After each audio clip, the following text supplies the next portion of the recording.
Bah, j'aimerais bien que vous commenciez peut-être en vous présentant OK. succinctement, juste dire, quel a été votre premier contact avec le théâtre ou alors avec les arts dramatiques et puis, ce que vous faites en ce moment au sein de la compagnie Le Grand 12 donc, avant que vous ne parliez du festival. Mon premier lien avec le théâtre, que comme je le raconte souvent, c'est un peu mon mythe fondateur, c'est que j'ai rencontré le théâtre, quand j'avais 7 ans, dans l'espèce de gymnase désaffecté à côté de mon école où, il y avait, une troupe itinérante qui passait. J'avais jamais vu de théâtre de ma vie. C'était la transpiration, c'était horrible, c'était un Molière. Je trouvais ça incroyable et je me suis dit: «OK, ça va être, une part importante de ma vie». T'as su immédiatement? J'ai su immédiatement que ça allait être quelque chose d'important dans ma vie. Donc après tout mon collège et une partie de mon lycée, j'ai fait du théâtre, en enseignement, que j'ai arrêté après pour faire des arts plastiques parce que j'aime bien ça aussi et j'ai préparé Sciences Po que j'ai pas eu et j'ai intégré, l'académie de l'École supérieure de journalisme de Lille et après il y a eu le covid, tout s'est enchaîné, j'ai pas pu partir Mmh. en Erasmus. J'ai découvert la potentialité de faire, le jeune bureau à la Comédie Française et à la Comédie Française, j'ai découvert des personnes formidables dont tu fais partie, mais dont Alexis Béranger et Alexis, au début, il avait un projet, de monter l'Illusion comique Mmh. de Corneille, qui est toujours un projet d'ailleurs. Il m'a proposé de faire la scénographie, et c'est comme ça que je suis rentrée en contact avec l'équipe du Grand 12 qui portait ce projet-là. Avant que tu te présentes, Paul, je voudrais juste qu'on fasse une toute petite parenthèse sur pourquoi vous avez décidé de créer la compagnie. Quand est-ce que tu t'es dit: «Paul, maintenant ça y est, il nous faut une structure»? C'est très simple, avec Alexis, du coup, nous, on est copains de lycée. Hyper longtemps qu'on se connaît. On a fait tous les 2 des études, type, études de commerce pour tous les 2. Moi, j'étais en management culturel, mais dans une école, Dauphine, qui est une sorte d'école de commerce. On a tous les 2, après notre master, fait des écoles de théâtre à côté. Moi, j'ai fait les cours Cochet, Alexis, il a fait les cours à Coiva. On s'est retrouvés en dernière année. Donc trop drôle, tu vois? À 24 ans, 25 ans, se retrouver avec, ton pote avec qui tu blaguais en cours d'espagnol, au lycée. 6, 7 ans plus tôt, C'est dans une ça. école qui n'avait rien à voir. C'est ça, et c'était bien aussi de se retrouver après qu'on ait eu un peu d'expérience chacun de notre côté. Et à la fin de l'année, moi, j'avais le projet d'une pièce qui s'appelle Jamais 212. Alexis, il avait son projet de l'illusion comique. Heu et un jour, on a déjeuné ensemble, on a dit: «Tu sais quoi? Vas-y, on fait tout ça ensemble, en fait». On s'est embarqués, là-dedans ensemble, bah, allons au bout, aussi parce qu'on se connaît depuis longtemps, on sait qu'on est capable de travailler ensemble, et que faire les choses tout seul, dans ce milieu-là, mais encore plus largement dans les milieux artistiques, c'est complexe. Moi, je viens de la musique actuelle.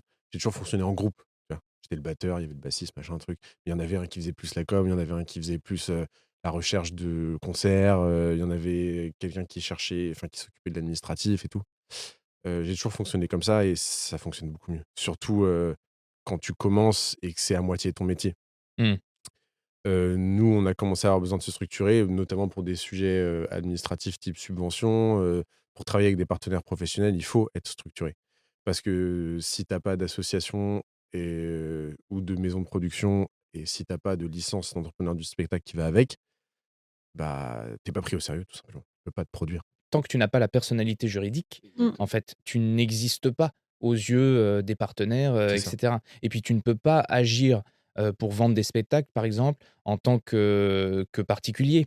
Donc il te faut une structure, c'est super important quand est-ce que ça s'est opéré, ce revirement de situation où tu étais en école de commerce et comme Alexis, mais sans que tu le saches, tu t'es dit: «Je vais me diriger vers des cours d'art dramatique»?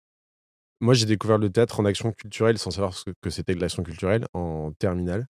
J'étais dans un lycée parisien et on était, en cours de théâtre pour ceux qui voulaient, cours de théâtre d'impro avec un lycée, d'Aubervilliers. Parce que notre prof de philo de l'époque, donnait cours dans les 2 lycées. À Dauphine, en L2, on avait l'occasion de choisir une matière qu'on voulait. Absurde, c'est-à-dire que tu avais une liste, tu avais escrime, théâtre, foot, japonais, enfin tu avais tout ce que tu voulais et tu étais obligé de choisir un truc, mais j'ai dit: «Bah, c'est la bonne occasion». Là, j'ai rencontré Alexandra Dadier qui était ma première re vraie professeure de théâtre, qui m'a vraiment mis le pied à l'étrier. J'ai voulu arrêter Dauphine, directement. Dès que tu as commencé les C'est cours? ça, gros conflit, avec les parents.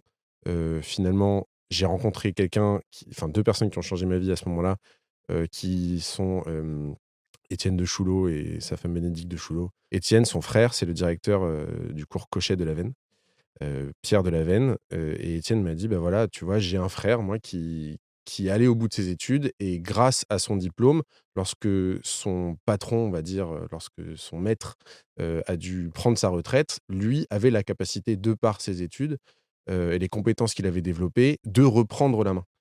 Et ça m'a convaincu, d'aller jusqu'au master 2. Donc je me D'accord, suis orienté vers des études de management, mais dans la culture. Et en d'accord. plus, j'avais un pied dans la musique. Ce qui est intéressant là, c'est que moi, du coup, j'ai fait l'inverse, dans le sens où j'étais en école de journalisme, je suis arrivée à la Comédie Française. Et dans un souci de vouloir travailler avec la compagnie après, vu que je savais pas trop ce que j'ai intégré Dauphine pour faire le même master que Paul. Ah, très drôle. Donc en fait, sans que vous le sachiez, vous avez aussi des parcours inversés. On a des parcours Mmh. inversés, mais Très avec drôle. un objectif commun. D'accord. Alexis et moi, on a créé la structure administrative pour porter des projets artistiques, Ouais. séparés, mais portés par les mêmes personnes. Et en fait, on a ensuite, recruté plus largement, heu et Julie faisait partie de ce recrutement. Et en fait, au fur et à mesure de l'expérience de la compagnie, on a précisé aussi notre projet commun Mmh. qui allait au-delà des pièces, tu vois, qu'on voulait porter. Les valeurs communes que C'est vous ça, avez. exactement. L'identité. Pourquoi on a envie de travailler ensemble? Pourquoi on crée des choses ensemble? Quand tu prends les spectacles qu'on voulait produire au début, tu as d'un côté, une pièce qui sort du répertoire classique, écrite par Corneille, et à côté de ça, on a une comédie absurde où tu as des fleurs qui parlent, qui fument des trucs, et par un auteur contemporain. Donc en fait, de loin, 2 projets très séparés, mais finalement, au fur et à mesure qu'on a creusé chacun des projets et que nous, on s'est rencontrés aussi en tant qu'artistes et en tant que professionnels, tout simplement, on Mmh. s'est rendu compte que tout ça, suivait un projet commun. Et c'est très bien, vous avez bien défini votre identité aussi. On le sent dans votre dossier. Ça, c'est un truc que les compagnies devraient faire plus, je pense. C'est prendre le temps de définir, hem, quelles sont leurs attaches, en fait. Mmh. Parce que plus tu te connais, plus tu sais vers quoi tu veux aller. Et il y a une autre chose que vous voulez peut-être réagir par rapport à ça? Non, je pense que là, pour le coup, l'identité, on l'a vraiment construit à 3. Mmh. Hem, mais ouais, c'est hyper important de savoir qui on est et comment on se place. Parce que le monde du spectacle vivant est globalement hyper compétitif et on sera toujours mieux écouté quand, on a l'esprit clair quand on parle de nous-mêmes. Et notamment, c'est un exercice que nous, on a eu du mal à faire au début, mais qui apparaît comme une vraie nécessité. C'est de pouvoir expliquer très simplement à la personne à qui on parle, que ce soit un professionnel du théâtre ou un spectateur ou n'importe quelle personne, de pouvoir lui expliquer vraiment en 2 phrases qui on est. Donc ça, c'est un exercice qui nous a obligés à hiérarchiser notre importance de valeur et clarifier notre identité en tant que compagnie. Définir son identité et être capable très rapidement de dire à un professionnel qui on est, qu'est-ce qu'on fait, c'est primordial. Mmh. Parce qu'en fait, comme tu dis, on est noyé dans une, quantité d'offres et en fait, les professionnels du spectacle, que ce soit les diffuseurs, les producteurs ou même les directeurs de théâtre, tout simplement, quand ils épluchent les dossiers, ils ont peu de temps accordé à chacun. Donc plus tu vas à la simplicité, à l'évidence et plus tu peux te définir, plus vite, dans son imaginaire, il peut se dire: «Ah oui, très bien, c'est des valeurs qui me correspondent, Mmh. j'ai envie d'aller vers ce projet-là». Alors que si tu lui amènes un espèce de sac de nœuds dans lequel il doit, démêler les différentes valeurs que tu as, les choses sur lesquelles tu veux travailler, il dit ça, mais après il se contredit là-dessus et cetera. Il s'y retrouve pas et par définition, ce dossier-là va être mis sur le côté et donc moins de chances d'être programmé et cetera et cetera. D'où l'importance de bien définir son identité. 30 secondes pour vous présenter le concept de l'émission. Monter un projet artistique dans le domaine du spectacle vivant, ça a toujours été compliqué. Ça fait appel à des compétences qu'on acquiert rarement lors d'une formation artistique. Et en plus, quand on voit le temps qu'il faut pour gérer l'administratif, la communication et écrire des mails qui de toute façon ne seront jamais lus, il y a de quoi devenir fou. C'est pour ça que j'ai créé La Troupe, l'émission qui vous apprend tout ce que vous avez besoin de savoir sur le spectacle vivant, que ce soit en écoutant ceux qui ont déjà atteint leurs objectifs ou en rencontrant les experts du milieu. Tout ça, c'est gratuit, et pour ceux qui veulent aller plus loin et qui ont besoin de conseils et d'accompagnement sur des questions précises, je vous invite à nous rejoindre sur Instagram et sur LinkedIn. Allez, on retourne au plateau.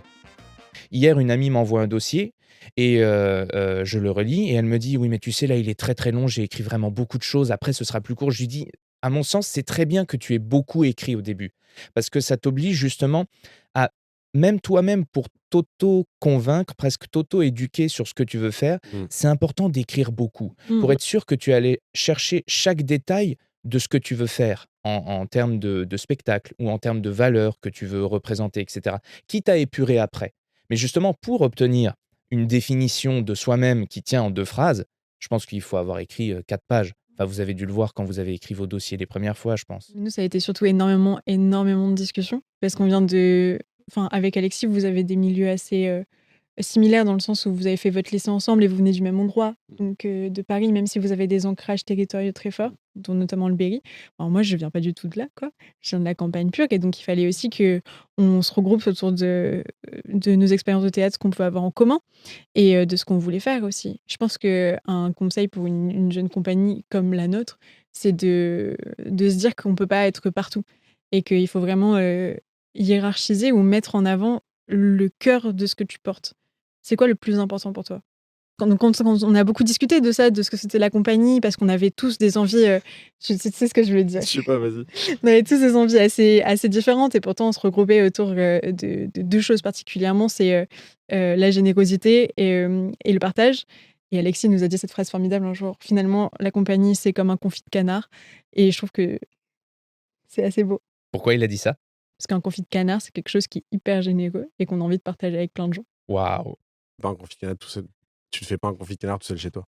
Paul, est-ce que tu peux nous résumer lorsque vous avez créé la compagnie? Parce que ça peut intéresser des gens qui ne l'ont pas encore fait. Ça a été quoi les différentes étapes, très De concrètement, création de la compagnie? de création de la compagnie? Tu as créé une association, Ouais. ensuite vous Première avez première étape, c'est de trouver quelqu'un avec qui la créer. ouais. Déjà, Mmh. très important et de bien s'assurer que tu as envie de travailler longtemps avec cette personne et de t'engueuler avec cette personne. Donc moi, c'est bon. Alexis, ça va. Et ça, avec tous les gens, que tu vas faire rentrer aussi dans la compagnie. Ensuite, effectivement, on a dû créer l'association avec Alexis. C'est être publié au journal officiel, se déclarer en préfecture. C'est toujours bien aussi, alors ça, c'est pas obligatoire, mais se faire connaître, aller te présenter en mairie. Très, très important. Parce qu'on rappelle, vous êtes une association qui a été créée dans le Cher. On a été en vrai, on pourrait dire quasiment oui. Au début, on s'est dit qu'on allait se créer en Provence parce que, c'est là-bas tout simplement qu'on a créé la compagnie, qu'on a signé les papiers. Mmh. On sortait du festival d'Avignon, il se trouve qu'Alexis a des attaches familiales là-bas. Ouais, Voilà. ouais. Heu, Finalement, on s'est remis dans le Cher pour plusieurs raisons. Déjà parce qu'en fait, on va tout le temps créer là-bas, qu'on est très attaché à la région. Moi, j'ai des attaches familiales très fortes et j'y vis la moitié de l'année. Hem Et aussi, il faut réfléchir en tant que professionnel, là je m'adresse vraiment à ceux qui vont créer leur compagnie, hem, il faut qu'ils soient visibles à l'endroit où ils vont, s'installer. Et donc il faut pouvoir y aller très régulièrement. Nous, étant donné qu'on vit entre autres sur Paris parce qu'on a décidé qu'on vivait sur Paris et qu'une partie du business du théâtre, et du cinéma se passait sur Paris, voilà, on est là. Et c'est plus simple d'aller dans une région qui est à 2 heures de route ou de train que, à 7 heures. C'est un détail, mais c'est un détail qui vaut très cher. Ouais, le choix de l'implantation d'une compagnie, il est jamais à laisser au hasard. Dans le sens où, quand on implante une compagnie à un endroit, on est forcément sous la tutelle, des comment dire? Des institutions qui y sont. Donc que ce soit la mairie, le département, la région, les communautés de communes. Donc c'est aussi quelque chose à réfléchir, stratégiquement parlant, même si c'est encore pousser, beaucoup plus loin la réflexion, mais aussi, de se dire que c'est un endroit où vous allez passer du temps, forcément. Ce qu'il disait Paul, c'est en mode se montrer, c'est important que quand vous vous implantez dans un endroit, les gens, que ce soit le maire ou les personnes qui vivent dans cet endroit, connaissent votre visage. Même si, on sait que Paris, c'est le centre névralgique du théâtre français. Bien sûr, Avignon, ça l'est aussi pendant 1 mois et demi, mais globalement, Paris, c'est là où tout se passe. Il faut bien se dire que, quand on demande des subventions, que ce soit la DRAC ou la région, ils vont pas venir à Paris pour voir votre travail. Donc en fait, pour eux, le plus important, c'est pas ce que vous faites à Paris. Pour eux, ce qui est le plus important, c'est ce que vous faites là où vous êtes. Et même si vous avez un super dossier, que vous faites des spectacles d'une immense qualité et que vous êtes très engagé, si ces personnes-là ont jamais vu passer votre prénom, que ce soit, dans, dans un coup de téléphone, dans un mail ou quoi que ce soit, dans tous les cas, votre dossier finira au fond de la liste des dossiers à subventionner. Les institutions, publiques, type ville, département, région, mettent beaucoup en place pour les jeunes artistes, que ce soit du théâtre ou pas, plein de choses, plein de choses. Il faut juste savoir qu'ils sont pas très bons en un truc, c'est la communication. Mais néanmoins, il y a plein de dispositifs qui sont, justement à disposition des jeunes artistes. Donc dernière chose, une fois que tu as créé ta compagnie, tu t'embêtes à aller sur internet et tu vas chercher tous ces dispositifs-là. Les institutions en région sont hyper friandes d'avoir des nouveaux artistes qui viennent s'installer, qui plus est parce que une proposition de spectacle vivant ou même d'art en général en région, c'est une attractivité folle, que ce soit pour les personnes qui vont y vivre pour faire cette proposition, que ce soit nous en tant qu'artistes ou structurants, mais aussi en fait avoir une proposition artistique rend d'office ce village ou cette région beaucoup plus attirante pour les personnes qui voudraient s'y installer. Donc vous avez créé une association avec Ouais. des personnes, en qui vous avez confiance, comme tu l'as dit, avec qui vous Oui. êtes prêts à vous engueuler. J'ai bien aimé ce truc-là parce que c'est très important. Ensuite, être publié au journal officiel. Vous avez demandé votre numéro de sirène, je présume ensuite. Oui. Ouais. Ouais. Vous avez demandé une licence d'entrepreneur du spectacle aussi. On a diffuseur et producteur. Ah d'accord, très bien. Vous avez fait la demande pour les 2. Faites bien attention aux personnes que vous choisissez pour attribuer les différentes licences, parce qu'il peut que ce soit contraire à leur régime, D'intermittence. d'intermittence.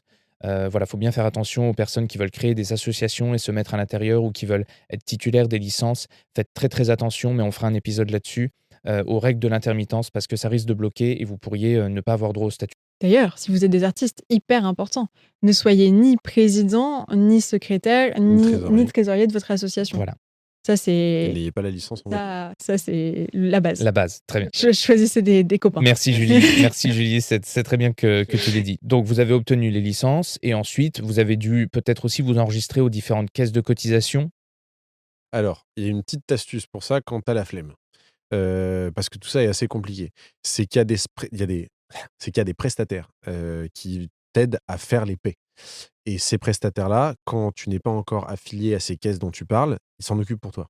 Donc, nous, on est passé pendant 1 an par, la plateforme qui s'appelle Chèque Intermittent, qui te prend forcément ils travaillent les gars, donc ils te prennent une commission, sur chaque paie que tu fais, qui n'est pas énorme, et donc c'est Chèque Intermittent qui s'est occupé pour nous, de nous inscrire à chaque caisse et lorsqu'il y a des déclarations, dès qu'on fait un cachet, typiquement ton AEM ou tout ce genre de choses administratives qui sont à faire, c'est eux qui s'en occupent. C'est bien en fait, c'est un ça peut faire peur au début, tous ces trucs-là, mais donc il y a aussi il y a un marché, forcément parce qu'il y a beaucoup de compagnies. Il y a donc beaucoup de prestataires qui sont prêts à le faire à votre place contre un petit peu Tout d'argent. à fait. C'est ça, c'est qu'en fait, je pense le principal quand on crée une compagnie au début, c'est qu'il faut être très honnête avec les compétences qu'on a.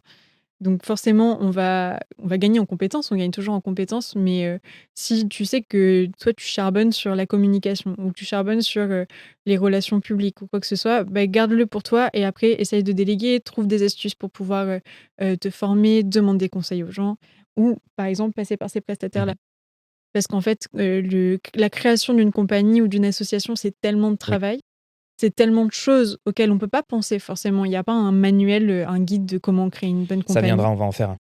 Donc être très honnête sur ses compétences, ce qu'on sait faire et ce qu'on ne sait pas faire, c'est le mieux. Parce que les erreurs sont possibles. C'est pas qu'elles sont difficilement, évitables, mais c'est que l'information est très éparpillée aussi. C'est Exactement. difficile de synthétiser, l'enfer. en fait, tout tous les processus qu'il faut respecter pour ne serait-ce que créer une structure et ensuite la faire fonctionner et ensuite qu'elle respecte le système de l'intermittence qui est très unique à la France et à notre secteur. Oui, et d'autant plus que même si on fait une erreur, si on n'a pas les compétences acquises, on ne saura même pas où est cette erreur-là. Oui, en étant des non-sachants, on ne peut même pas savoir qu'il y a quelque chose à corriger. Exactement. Administrativement, la dernière chose qu'on a fait et qui était assez importante, c'était de se référencer auprès de tous les organes subventionneurs. Mmh. Donc, se créer des comptes sur le site des DRAC, des régions, tout ça. Pour pouvoir tout simplement aller chercher les bonnes informations et faire une veille des échéances de chaque subvention, de savoir avec lesquelles on pouvait être éligible ou non. Est-ce que tu t'es fait du coup un calendrier justement de ces Ouais, subventions-là? totalement. Tu t'en sers, c'est pratique? On s'en sert tous en fait parce que du coup, chacun est responsable de quelque chose, mais pour autant, on ne peut pas tous faire tout seul. Donc moi, je suis plutôt la personne qui fait la veille, qui met en place, on a un drive, c'est incroyable le drive, qui met en place dans le drive les échéances, combien sont les subventions, qui est la personne responsable, donc qui est notre contact, quand est-ce qu'on l'a contacté. Et après, je dis, Paul fait un budget, Alexis relie le dossier. Moi, qu'est-ce qu'il faut vraiment? Moi, je remplis toutes les questions, d'ordre purement administratif, nombre de personnes dans la compagnie, nombre de créations déjà jouées et tout ça. Et après, on met tout en commun et on envoie. Très bien. Vous avez vraiment un fonctionnement, vous êtes un cerbère vachement efficace en fait. À 3 têtes, vous réussissez à vous répartir les différentes casquettes et à intervenir au bon moment sur les bons sujets. Mais je pense que c'est Mais intéressant de maintenant. s'inspirer maintenant, bien Oui. sûr. Mais en même temps, il faut bien commencer par faire les erreurs pour corriger. Parce que si Mmh. tu commences pas parce que tu as peur ou que tu sais pas comment ça fonctionne, on jette la pierre à personne. C'est normal, il y a énormément de choses à savoir. Mais ça vient avec l'expérience. On a donc parlé de la compagnie Le Grand 12. Mais vous avez organisé le festival Feu Follet, qui a eu lieu en février. J'avais envie de vous demander, pour commencer, puisque c'est quelque chose que vous avez organisé vous-même, à quel moment vous vous êtes dit: «On va créer notre propre festival»? Trop tard. La réponse, c'est trop tard. Trop tard par rapport à quoi? Par rapport au calendrier de diffusion qu'ont les professionnels avec qui on travaillait. On était tout début juillet 2023. 2023, oui. On a créé le festival en février 2024. Faut savoir qu'on aime bien créer des trucs et Assez tenter. rapidement. Voilà, c'est ça. Du coup, on fait les Six, choses sept. dans le désordre. 6-7 mois, c'est hyper court, hein. Ouais, Oui. c'était absurde. Mais bon, on Mais vous l'avez fait. aime bien fonctionner comme ça. Les choses qu'on veut faire avec cette compagnie, c'est s'engager pour notre territoire, donc le Cher, proposer des pièces, bien sûr, et on a aussi tout un volet pédagogie qui passe par les actions culturelles, mais globalement, la transmission, le partage, Ça, on aura l'occasion d'en parler, puisque c'est des activités que vous avez proposées pendant le festival. certes. Mais du coup, le festival est aussi la continuité de cette identité de compagnie. Et du coup, Paul a dit hey, les gars, on va créer un festival. Et nous, on était en mode ouais, d'accord, Paul. Super. Avais-tu bu avant? Non, c'était 14h. Et globalement, on a une chance dans cette compagnie, c'est qu'on est plutôt enthousiaste. Du coup, il a dit ça, on a dit OK, allons-y. Il a dit ça s'appelait l'étincelle. Là, on a dit ouais. C'est là que vous avez décidé Bof. d'annuler. Ça passait pas. Non, il a appelé un de ses amis qui s'appelle Anatole qui lui a dit non, étincelle, pas ouf, mais appelle ça Feu Follet. Donc là, à partir de là, on a eu un nom. Anatole vous a pondu ça alors, comme attends, ça, oui, out of c'est ça, nowhere. c'est que on est entouré non seulement des gens avec qui on travaille au quotidien, mais aussi il y a un cercle plus large, des gens qu'on Oui, connaît. oui. Et les gens, généralement, quand tu commences, ils t'aiment bien, ils te regardent de loin, mais ils t'aiment bien. En fait, n'hésite pas à passer un coup de fil à ton pote qui est très bon en compta ou en fiscalité ou qui est avocat ou Si t'as ou des qui potes fait qui de sont la très bons en com ou machin. fiscalité. Non, mais oui, tu sais jamais, t'es entouré de gens qui ont des compétences, ou même, je sais pas, t'as un pote garagiste et t'as un problème avec ta bagnole avant ta tournée, bah, tu lui passes. Enfin, vraiment, n'hésite pas à demander de l'aide. C'est vraiment un truc, mais on est très timide par rapport à ça. Les artistes ont l'impression de toujours embêter les gens. T'embêtes pas trop les gens. Au pire, ils te le disent, tu vois. Et donc, moi, j'ai ce pote qui s'appelle Anatole qui m'aide depuis longtemps dès que je fais des projets parce qu'il fait de la com. Donc, parfois, je lui passe des coups de fil pour lui demander un avis. Et vraiment, je l'appelle comme ça, je lui parle du festival. Il me dit ouais, étincelle. Pas ouf. Appelle le Feu Follet, ça va être bien. Bam, comme Non, ça. mais À 14h02. franchement, c'était 14h30, quelques temps après, quand franchement. j'avais déjà un peu structuré l'idée, tu vois. Mais le mec a réfléchi 2 secondes et demie. Parce qu'il savait que ça se passait dans le Berry, que les Feux Follets, ça fait appel à l'imaginaire de Georges Sand. En plus, on voulait faire ce truc en hiver. T'avais tout un truc, les sorcières, tout Complètement. ça. Le mec est très fort. Waouh. Merci Anatole. Avant le Festival d'Avignon qu'on va faire là cet été, on se voit avec Anatole pour réfléchir à la com et aussi avec une autre copine qui s'appelle Eva, qui fait de la com pour des marques d'alcool et qui a déjà travaillé dans la culture de près ou de loin. Mais c'est son métier de faire de la com, de faire du marketing. C'est pas le nôtre en fait. J'aime beaucoup ce recul que vous avez parce que ça, c'est un truc que je martèle depuis qu'on a créé la troupe, c'est que c'est pas notre métier Ouais. d'être des communicants, d'être Ouais. des marketeurs, de Ouais. savoir comment se vendre, etc. Une des tentatives de la troupe, c'est d'expliquer vers où il faut se diriger pour qu'on puisse continuer son activité d'artiste, qui est la raison pour laquelle on s'est structuré, qu'on a demandé la licence, qu'on a créé un spectacle, etc., tout en ayant ces outils-là à notre disposition. Parce qu'il ne s'agit pas d'avoir un PhD en communication ou je ne sais pas quoi et d'avoir fait Harvard. Il s'agit juste de comprendre comment ça marche, en fait, et respecter certaines règles.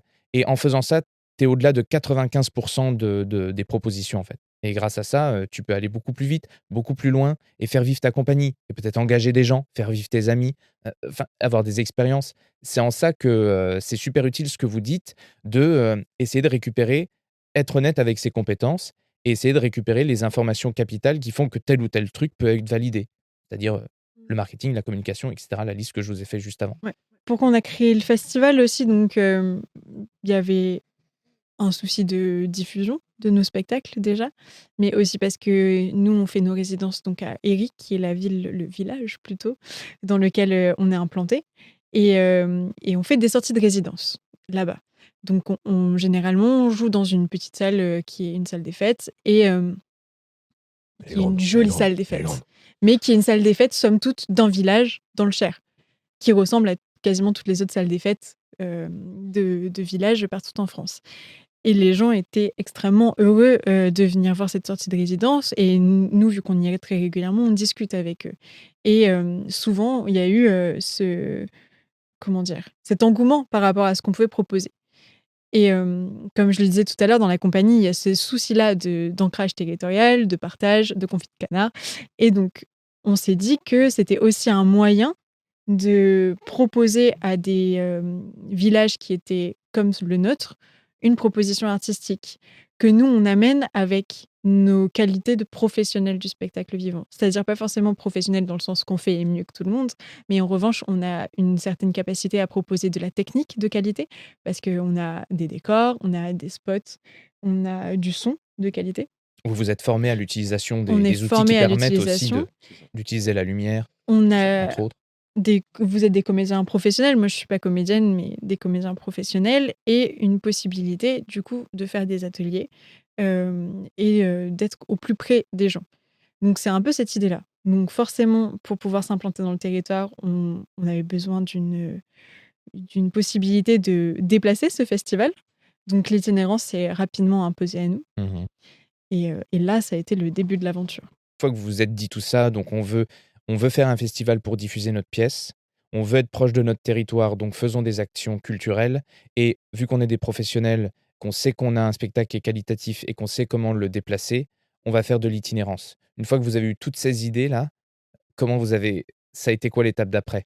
Est-ce que vous avez fait une carte? Vous vous êtes dit: «J'aimerais aller là, là, là, là, là»? Oui. Est-ce que vous avez rencontré les partenaires? C'est pas exactement ça, vas-y. Déjà, une fois qu'on avait toutes ces idées-là, première chose à faire, en fait, j'ai l'impression que je vais tourner en boucle pendant cette interview, mais on a demandé l'avis sur cette idée-là aux gens. Donc notamment Anatole pour le nom, mais par exemple, le maire de notre village Mmh. qui nous connaît. Ouais.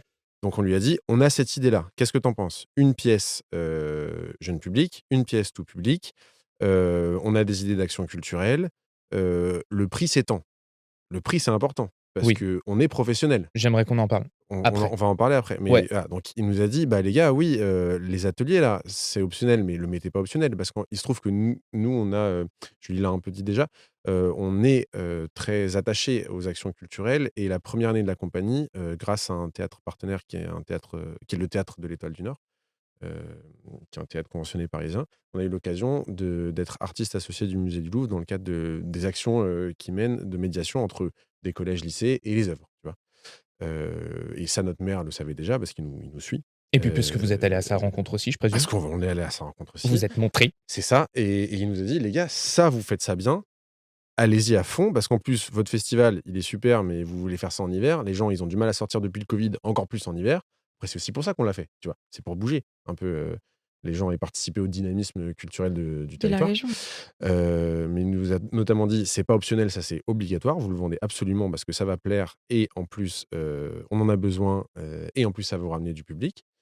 Et on allait voir un autre maire qui nous a dit, un mec qui adore le théâtre, qui a notamment une troupe à lui, il nous a dit: «Vous vendez pas du tout assez cher, les gars.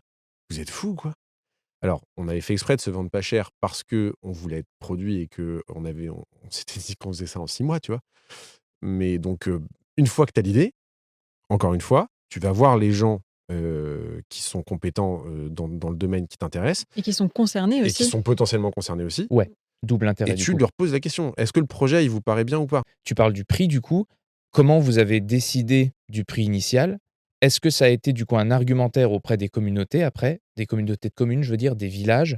Est-ce que vous avez dû parfois négocier, enlever, ajouter, modifier en fonction d'eux? Dans l'idée, donc, on voulait créer ce festival pour des communes qui ressemblaient à la nôtre. Ouais. Donc des communes, plutôt petites, enfin, en tout cas, petites et moyennes, on va De dire. l'ordre de 500 à 2 000 habitants? Un tout petit peu moins de 1 000 habitants. Tu es à 980. Donc c'est quand même, assez petit, qui sont dans des régions où il y a pas forcément beaucoup de propositions, pas beaucoup de structures non plus. Ajoutez à ça le fait qu'on arrive un peu comme un cheveu sur la soupe. On décide Totalement. en juillet, on propose un festival en février, donc ça nous laisse très peu de temps pour contacter les communes, structurer financièrement, structurer artistiquement le festival. Mais on se dit: «On va le faire quand même». Personne ne vous attend. Personne ne nous attend. C'est ça. Mais globalement, en Ça, c'est règle Ça, c'est une générale, règle. Ouais. personne ne nous attend nulle part. Ouais. Et à cela s'ajoute notre volonté en tant que compagnie, qui est celle qu'on traîne depuis le début, d'être une compagnie professionnelle et donc de rémunérer les gens. Ce mélange-là est assez compliqué. On a un peu étudié la question, donc savoir quels sont nos partenaires institutionnels potentiels. Donc, est-ce que c'est seulement les communes? Quelles vont être vos différentes sources de financement, donc? Exactement. Quelles vont être nos différentes sources de financement? Parce qu'on voulait, dans l'idée de ce festival, que ce soit un festival accessible et donc de ne pas demander une participation financière obligatoire. La gratuité, donc potentiellement pour le public, parce que financée en grande partie par les institutionnels? On voulait pas que ce soit un frein. Néanmoins, on a Comprends. fait une sorte de billetterie au chapeau pour quand même, dans nous, c'était important pour nous de montrer qu'on est une compagnie professionnelle et qu'il y a une nécessité de rémunérer les artistes. Mmh. Néanmoins, on voulait pas que ce soit un frein à l'entrée. Mmh. On voulait pas qu'il y ait des barrières, on voulait qu'il y ait aucune barrière, symbolique à l'entrée de la pièce. Néanmoins, on a expliqué à chaque fois qu'on faisait une représentation, on a un chapeau, voilà ce que c'est, à quoi ça nous sert. Si vous voulez participer, vous y êtes encouragés et nous sommes une compagnie professionnelle. Est-ce que j'ai une question qui me vient comme ça, est-ce que vous avez étudié par spectateur de ce que vous avez récupéré en termes financiers lorsque vous faisiez des dates, par rapport à si vous aviez fait payer un billet? Parce que, par exemple, tu fais payer ton billet, 12 € l'entrée. Je crois que moi, dans les villages, quand j'allais voir des pièces, ça devait être 8 € la place, quelque chose comme ça. Tu t'aperçois parfois que finalement, en faisant une gratuité, tu récupères plus au chapeau que si tu avais fait payer ta place. Tu récupères parfois l'équivalent. Ça, Ce qui est franchement, même déjà même la majorité des cas, tu ce récupères qui est l'équivalent. déjà incroyable, en fait. Mais attends, la moyenne, je pense qu'elle est à ouais, tu récupères 8 € par tête. Et il faut savoir qu'on avait des salles, pas forcément, ça c'est la suite de l'aventure, mais on n'avait pas forcément des salles homogènes. On a eu une fois, le maximum, c'était à Ménétréol, sous Sancerre, qui est un tout petit village, je sais pas combien il y a 300. d'habitants, 300 habitants et il y avait plus de 100 personnes dans la salle. Donc c'est quand même quelque chose, d'assez fou. Et pour autant, il y avait d'autres représentations dans d'autres villages où il pouvait y avoir, 10 personnes ou 8 personnes. Mmh. Donc c'est quand même assez, Tu sais jamais. inconstant. Du coup, on a chiffré le coût, tout simplement, Ouais. par date avec, bien sûr tes cachets, ta nourriture, ton logement, le coût d'une action culturelle aussi, systématique, 1 ou 2. Donc pour rappel, une action culturelle, c'est un atelier. C'est un atelier de théâtre, une Voilà. intervention auprès d'un public ciblé. Qu'est-ce qu'il y avait d'autre en coût? Communication, production dans le sens pré-production parce que j'imagine qu'on va en parler, mais tout ça pour que ça soit réel, en fait, il fallait, sillonner tout le département comme un commercial, en fait. Tu fais du porte-à-porte parce qu'il faut aller sur ton territoire. En envoyant un mail, tu tombes dans la centaine de mails qui arrivent par jour sur la boîte mail des attachés culturels de n'importe quelle mairie. Par contre, tu vas, à Couy voir monsieur Policard, tu es à Couy et tu vois monsieur Policard et tu es le seul dans la journée, tu vois? Donc ça, c'est important. Si vous voulez vous implanter sur un territoire, prenez le temps, en fait, de connaître votre territoire, d'y aller et de rencontrer les gens. Et en fait, même si la personne n'est pas dispo, tu vois, en ce moment, on est en train de faire le mécénat pour l'année prochaine. Il se trouve que dans notre région, juste à côté de Héry, de notre village, il y a un gros industriel, qui s'appelle Riant. Je sais pas si vous voyez? Il fait ouais, c'est laiterie, fromage, tout ça.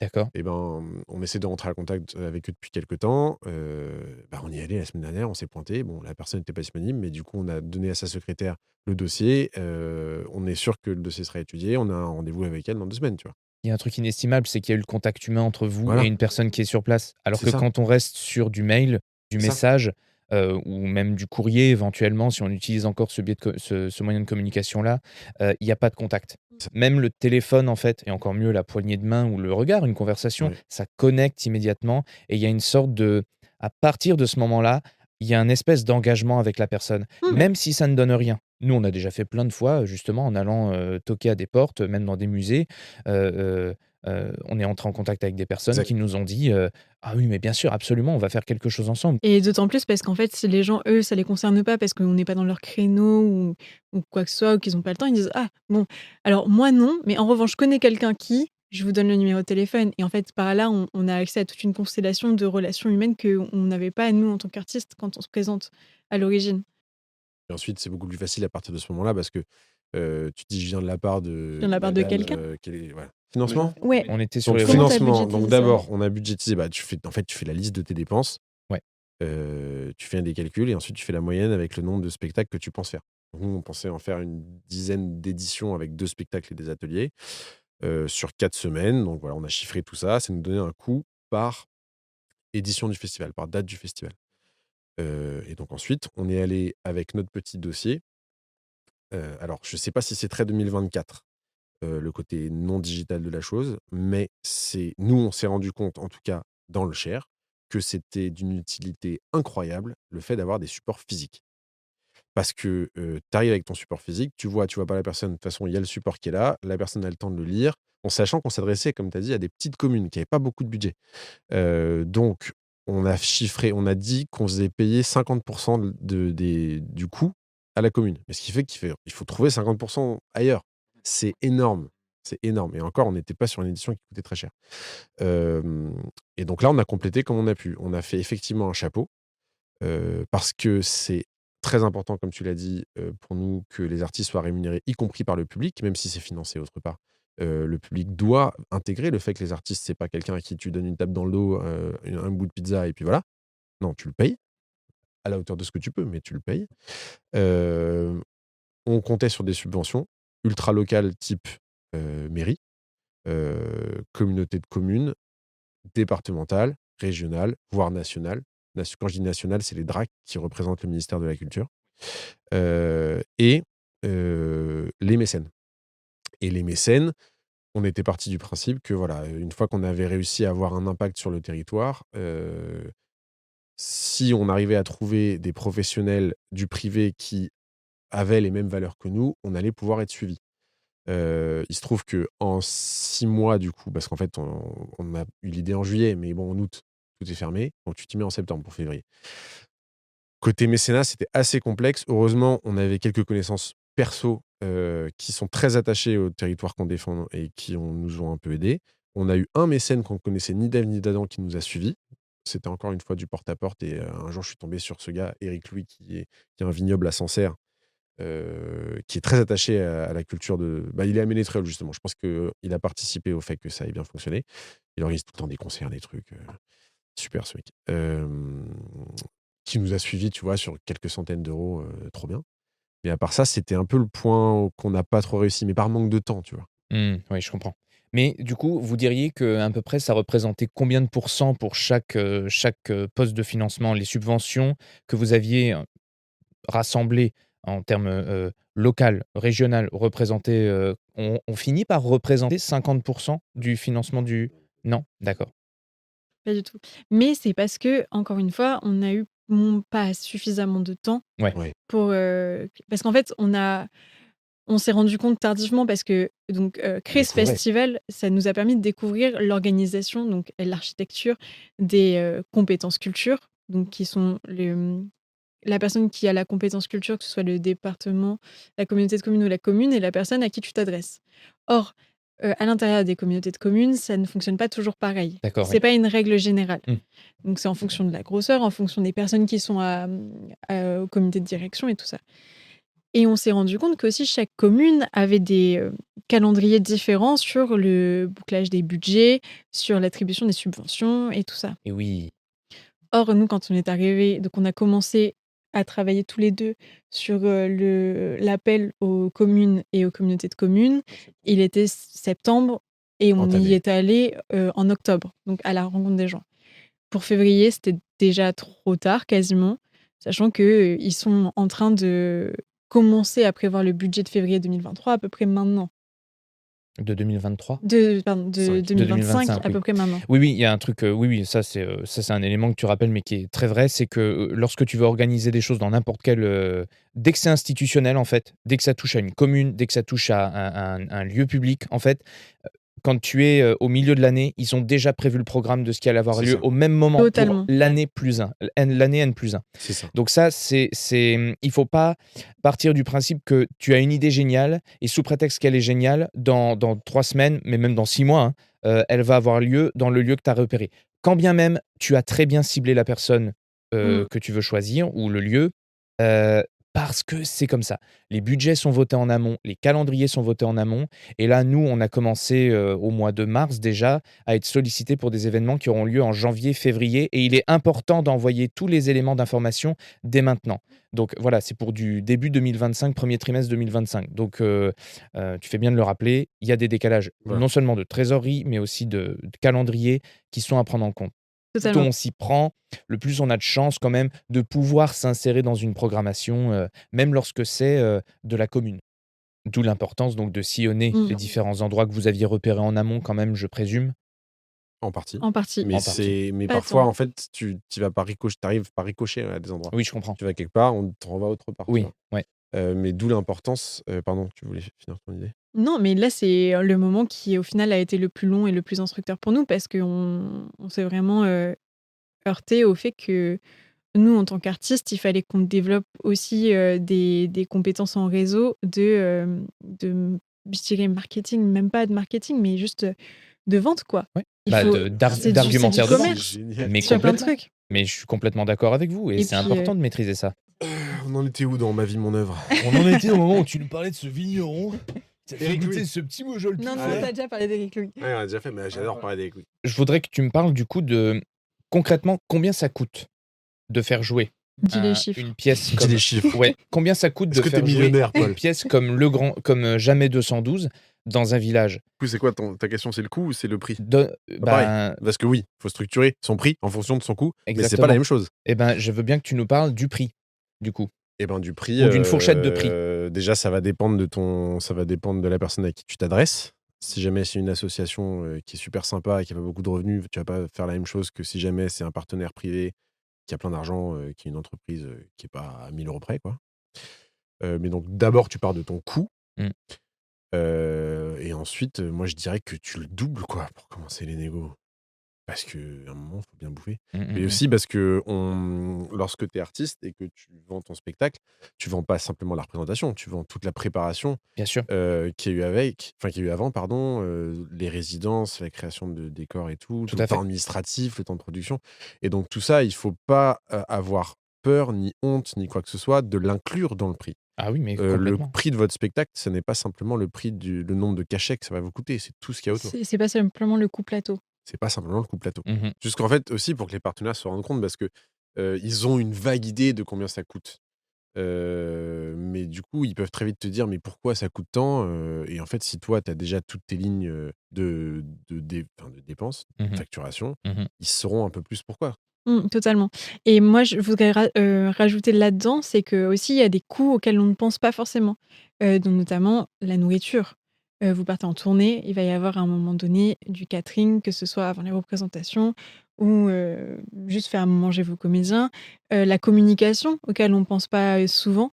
La communication, c'est effectivement les affiches, mais c'est aussi les flyers s'il y en a ou rémunérer la personne qui s'occupe tout simplement de vos réseaux sociaux. Bien sûr. Ça compte. Si vous avez une administration, l'administration, les frais administratifs doivent figurer aussi dans le contrat. Ah tout à fait. Nous, Le coût des fiches de paye, le coût des fiches de paye, mais aussi la personne tout simplement, Ouais. qui va travailler là-dessus pendant 6 mois avant le spectacle. Tout ça, c'est des petits trucs auxquels on pense pas forcément parce que finalement, c'est la partie, totalement cachée de l'iceberg qui est pas, ce qu'on va voir au plateau. Mais, c'est un peu le principe, je pense à la Comédie Française, mais de la ruche, en fait. Mmh. C'est-à-dire que pour qu'il y ait quelque chose qui se passe sur scène, il faut qu'il y ait tellement de petites abeilles qui travaillent derrière Absolument, ouais, tout et à ces fait. abeilles-là, elles ont droit à leur miel. Je sais pas C'est si beau. C'est très bien, c'est très bien. Ça me donne envie d'être une abeille. Mais ne parlons pas de prix alors du coup parce que j'ai bien compris que et c'est ce qu'on fait nous aussi avec la compagnie, on s'adapte, à chaque fois en fonction du lieu. Mais concrètement, combien ça coûte de mettre 3 comédiens au plateau, tout en prenant en compte tout ce qu'il y a autour, Je vais te donner les chiffres de Feu Follet 1, comme ça c'est simple. 5 artistes, avec, du coup du logement, du transport, de la com, de l'administratif, de la pré-production, de la technique. Heu, sur la première édition, on a mis coût égal prix, donc on a mis, 2 000 € par date. c'est beaucoup C'est beaucoup, mais c'est et en peu, même hein. temps, c'est déjà C'est trop peu. tellement peu. On a mis 2 000 € par date, mais donc ensuite, si tu reprends la logique que je t'avais expliquée tout à l'heure, en fait, on n'a pas facturé 2 000 € aux communes ou aux Bien sûr, vous avez étudié quelles c'est étaient vos ça. différentes sources de financement. C'est ça. En plus, vous l'avez fait de manière à ce que le coût soit minime, déjà pour le spectateur, voire nul. Ensuite, minime pour, ceux qui allaient vous accueillir. Donc c'est vraiment, vous avez vraiment fait les efforts Ah ouais, ouais, maximum ouais, ouais, ouais. pour maximiser le nombre de financements, de manière à ce que ce soit le plus indolore possible, Pour pouvoir bosser. pour les Pour intéressés. qu'il y ait pas de barrière, que ce soit barrière financière ou barrière, symbolique. Ouais. Par rapport à ce que tu nous disais tout à l'heure, le fait que, les artistes, c'est pas une simple tape sur le dos et une part de pizza. Là, on parle de 2 000 € par date, ce qui est énorme. Donc ça vous permet de vous représenter le coût global de mettre sur pied un projet comme ça, en fait. Et du coup, ce sont des coûts et il faut, chercher les financements, il faut, retomber sur ses pattes, quoi. C'est hyper important. Justement, et tu vois, par rapport à ça, nous, on n'est pas retombés sur nos pattes. Heureusement, la structuration de la compagnie a fait que on avait, un peu d'argent de côté, heu et qu'on est toujours en recherche de mécènes systématiquement. Mais en fait, on a perdu, pas mal d'argent, pour la première édition, et heureusement, comme on a fait nos preuves, maintenant les subventions commencent à tomber au niveau départemental, parce qu'il y a des partenaires qui sont en train de se mettre en place. Ils ont envie de continuer à travailler avec nous sur d'autres sujets. Mais voilà, on a fait aussi le pari de faire cette première édition, sachant qu'on avait un petit coussin, en sachant qu'on allait sûrement être déficitaire, heu, pour au moins avoir, se créer notre propre légitimité. Et justement pour pouvoir, se faire connaître, il y a effectivement, tout ce qu'il y a de donc aller voir les gens, serrer des mains, présenter son spectacle, le rendre accessible, faire la démarche de faire venir le spectateur, donc vraiment le prendre par la main pour qu'il vienne. Mais il y a aussi toute une autre type de communication auquel on ne pense pas forcément, que ce soit les réseaux sociaux, c'est vraiment primordial, que ce soit créer une newsletter, que ce soit aller, rencontrer les gens dans les marchés, dans les brocantes, dans les marchés de Noël ou des choses comme ça. Et il y a aussi la presse. Il faut Presse pas locale. il faut pas même la presse, globalement, il faut pas avoir peur d'aller appeler la presse. Parce qu'en fait, les journalistes, ils sont aussi là pour, faire vivre, localement leur région, leur territoire. Et surtout, bah, en fait, c'est comme tout le reste, une opportunité de juste quelqu'un qui dit: «Bon, moi, c'est pas mon créneau, mais je vous transfère à quelqu'un d'autre». Mmh. Et nous, on a eu enfin, ça a été du travail, mais ça a été un travail nécessaire aussi et qui nous a permis d'être aussi identifiés, parce qu'une revue de presse, ça compte énormément quand même. Et on a été, par rapport au festival Feu Follet, 2 fois sur France Bleu Berry, je crois, 3 fois sur le Berry républicain et aussi, un Je autre, sais pas, on a eu une dizaine d'articles une pendant dizaine d'articles, le festival, plus de passages radio. plus de passages radio. Mais il n'empêche qu'en fait, ça peut paraître pas grand-chose, mais c'est absolument nécessaire pour nous, l'année prochaine, la Oui. deuxième édition du Et oui. festival, par Et bah, exemple. parce qu'en fait, vous travaillez sur un temps long, en fait. Bien C'est sûr ça. que quand vous vous êtes lancé, vous étiez à court terme parce que d'un coup, ça allait être en février. Et bien sûr qu'en mars, une fois que vous avez eu fini, que vous avez regardé les chiffres, vous avez dit: «Merde, on est déficitaire». Mais en fait, ce que vous venez de payer là, vous avez payé en avance, en fait, pour la crédibilité et les ressources que vous avez pour les années à venir. Votre implantation dans le territoire, des articles de presse, on vous voit, on vous entend à la radio, vous avez une identité qui est désormais connue sur le territoire, vous avez des chiffres à présenter, parce que des chiffres à présenter de budget et de représentation lorsqu'il s'agit de faire des dossiers de subvention, je suis persuadé que c'est une ressource très précieuse. Donc en fait, oui, d'accord, sur le moment, vous êtes déficitaire, mais en fait, ça vous permet de créer les fondations de ce qui va vous emmener plus loin après. Mais l'important, c'est de ne pas s'arrêter au déficitaire. C'est de se dire: «Cet essai, transformons-le», même si ça m'a fait, même si ma trésorerie en a pris un coup sur le moment. Mais c'est-à-dire que très concrètement, à partir du premier jour du festival, donc on était en train de le faire, on était déjà en train de travailler pour celui de l'année prochaine. Mmh. C'est-à-dire qu'on n'a jamais, enfin, c'est une boucle, quoi. Ouais. On a arrêté de travailler sur, l'édition de cette année, Directement, on réfléchissait. directement, on réfléchissait à celle de l'année prochaine. Je vais juste revenir sur ce côté, gestion du budget et gestion du déficit. Hem, on n'est pas là pour encourager les gens à faire n'importe quoi et à creuser son propre déficit parce que derrière, plusieurs choses. Déjà, ton bureau est responsable de ta trésorerie. Si jamais tu es en défaut de paiement, toi et ton bureau, vous êtes dans la merde. Donc faut pas faire n'importe quoi. Nous, c'est pas que ça faisait partie du plan, on aurait adoré ne pas être déficitaire, mais on avait aussi prévu cette éventualité. Ouais. On savait qu'on se mettait pas dans une situation complètement catastrophique si on le faisait. Quand je dis pas complètement catastrophique, c'est quand même pas génial, mais il faut prévoir les trucs. Et il se trouve que nous, dans la compagnie, on parlait de compétences tout à l'heure. Justement, les études qu'on a faites avant et nos expériences professionnelles qu'on a eues avant nous ont permis de préparer tout ça. Mais faut pas faire ça n'importe comment en se disant, de toute façon, au pire, on est déficitaire, c'est un investissement sur l'avenir. Non. La grosse erreur, je pense, qu'on a faite, mais ça fait aussi partie de notre caractère, c'est qu'on a voulu faire ça en 6 mois, alors qu'en fait, on aurait dû faire ça en 1 an et demi. Et en fait, on aurait eu le temps de trouver les mécènes. Mmh. Donc moi, j'encourage, les gens à prendre le temps de créer un projet, d'aller vendre tranquillement ce projet-là, rencontrer les gens, non pas en 2 mois, mais en 1 an et comme ça, bah, la saison d'après, vous êtes sur scène. Et le déficit n'est pas un objectif en soi, ni un moyen.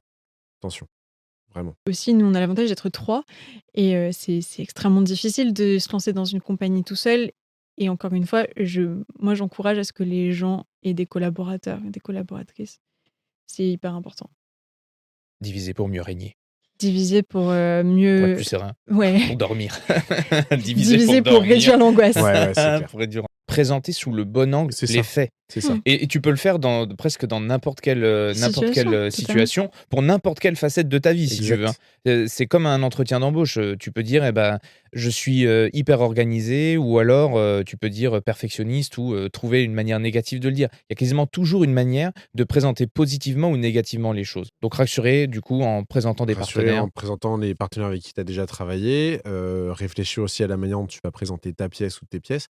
Parce que toi, tu es l'auteur ou tu es le metteur en scène ou tu es l'artiste. La personne en face de toi va percevoir ta pièce. Il y a que 3 phrases pour la convaincre, pour lui transmettre tout ce qui te traverse en tant qu'artiste, tu vois? Et donc bien réfléchir à qu'est-ce que tu racontes, tu vois?